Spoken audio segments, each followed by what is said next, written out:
অনেক আল্লাহর বান্দা আছে যারা আজকে ফজর পড়ে নাই, জোহর পড়ে নাই, আসর পড়ে নাই, মাগরিব পড়ে নাই, এশা পড়বে কিনা জানা নাই। মোনাজাতের পরে আবার বাসায় গিয়া সারাটা রাত মোবাইল হাতে নিয়ে কবিরা গুনাহ করে করে কাটাবো।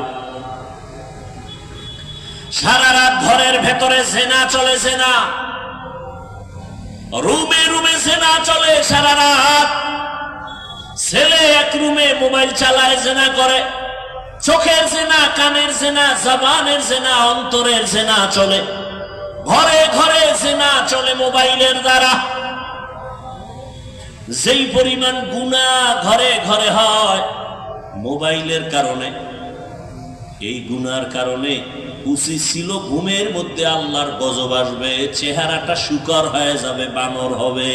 হয় না কেন? রহমতের নবীর উম্মত হওয়ার কারণে আল্লাহ করেন না। কি হচ্ছে? হায় হায় হায়।